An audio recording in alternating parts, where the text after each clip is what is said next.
এক ছাদের তলায় থাকা দুটি মানুষের মধ্যে অশান্তি খুবই স্বাভাবিক। সন্তান জন্মের পর নাকি বিবাদ বাড়ে আরো বেশি। সাম্প্রতিক ঘটনাবলী বলছে শুধু সাময়িক মনোমালিন্য নয়, দাম্পত্য অশান্তি থেকে রেহাই পেতে মানুষটিকে পৃথিবী থেকে সরিয়ে দেওয়ার প্রবণতা ক্রমশ বাড়ছে। কিন্তু কেন হচ্ছে এসব, কি বলছেন বিশেষজ্ঞরা?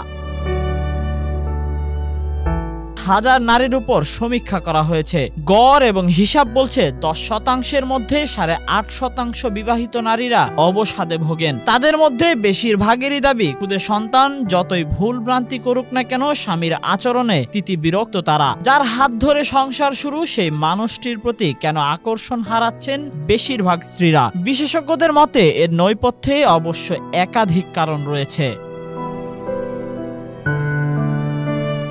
বর্তমানে বেশিরভাগ মহিলা কর্মরত, তা সত্ত্বেও অফিস, সংসার এবং সন্তানের গুরুদায়িত্ব তাদের কাঁধে। অথচ পরিবারের পুরুষ সদস্যকে সে দায়িত্ব বইতে হয় না। কমপক্ষে 75% পরিবারের ছবি এটি। দিনরাত কাজের ফলে তুলনামূলক বেশি ক্লান্ত হয়ে পড়েন মহিলারা, ফলে মানসিক অবসাদ গ্রাস করে তাদের, আর সে কারণেই ক্রমশ বাড়ছে অশান্তি।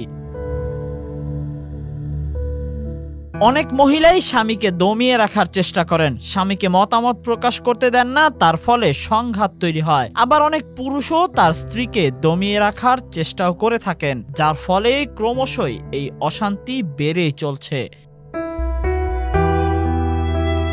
দাম্পত্যর শুরুর দিকে স্ত্রীর প্রতি সারাক্ষণ খেয়াল রাখতেন স্বামী। সন্তান জন্মের পর স্বামী আর সময় দেন না। বহু মহিলার গলায় এমন অভিযোগের সুর শোনা যায়। তার ফলে মানসিক দূরত্ব তৈরি হয়, অশান্তিও বাড়ে।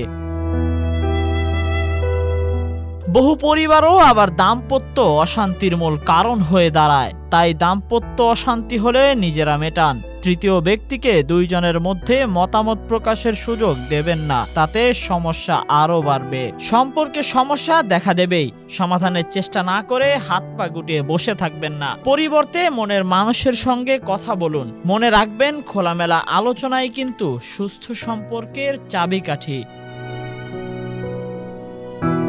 Tahsin Ahmed, BD archive.